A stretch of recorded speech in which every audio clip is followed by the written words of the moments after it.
सभी बहनों को अनीता दास का नमस्ते। मैं आज आपको डिलीवरी के बारे में बताऊंगी। डिलीवरी दो तरह से होती है, एक नॉर्मल डिलीवरी, एक सीजर वाली।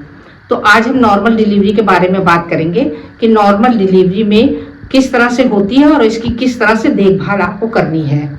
इसके लिए जब नॉर्मल डिलीवरी होती है तो इसको सुरक्षित बच्चे को बाहर निकालने के लिए डॉक्टर जो होती है वो पेरिनियर के पास एक कट लगाती हैं, वजाइना के पास, जिससे कि 1 इंच का कट लगाती हैं, जिससे कि बच्चा सेफ एकदम रहे और अच्छी तरीके से वो बाहर आ सके।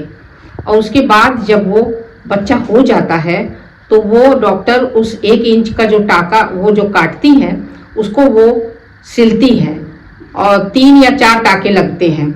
इसके बाद मरीज़ की जब छुट्टी हो जाती है तो छुट्टी होते समय डॉक्टर हमेशा उसकी पेरिनियम केयर के बारे में उसको समझा देती कि घर जाकर इस तरह से करना चाहिए।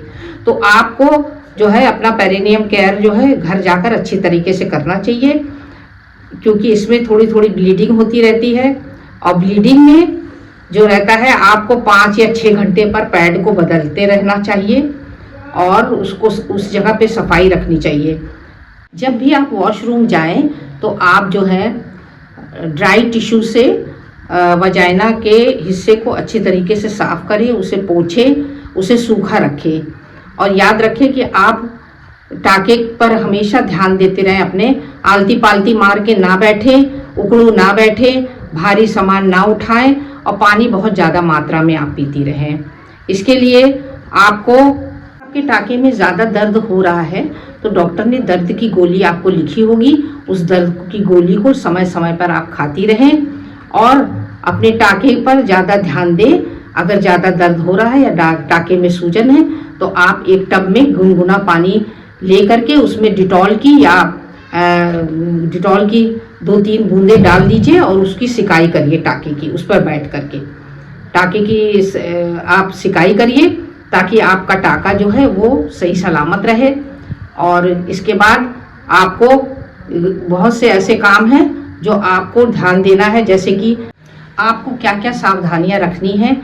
इसके लिए अगर आपके टाके से बदबू आ रही है या टाके में सूजन है या टाके में किसी तरह की भी कोई भी परेशानी है या मवाद आ रहा है या टाका खुल गया है तो आप तुरंत जाकर के डॉक्टर के पास जाएं और उनसे सलाह लें। इसमें आपको जब भी मोशन लगे तो आप कड़ा अगर मोशन हो रहा है, आपको कड़ी लैट्रिन होती है तो आप उसको ना करें, क्योंकि इसमें आपके टाके को टूट जाने की संभावना है। इसीलिए आप हरी पत्तेदार सब्जियां खाएं और दूध रात को गुनगुना जरूर पिए। दूध पीने से जो लैट्रिन होती है सुबह वो बहुत ही आराम से होती है, इसलिए आप दूध रात को जरूर 1 गिलास। नॉर्मल डिलीवरी में जो टाका लगता है वो टाका जो है अपने आप डिज़ोल्व हो जाता है। आप लोग परेशान ना हो कि अब टाका कटवाना पड़ेगा, तो टाका नहीं कटवाना पड़ता है, ये अपने आप ही डिज़ोल्व हो जाता है। कम से कम 1-1.5 महीने के बाद ये अपने आप से डिज़ोल्व हो जाता है। 1-1.5 महीने तक आपको अपना ध्यान बहुत ज़्यादा रखना है। इसके लिए आपको अपने घुटनों को जोड़ करके बैठना है, उठना है और अपने टाकों की बहुत ज़्यादा ध्यान रखना है, अपने डाइट पे ध्यान रखना है।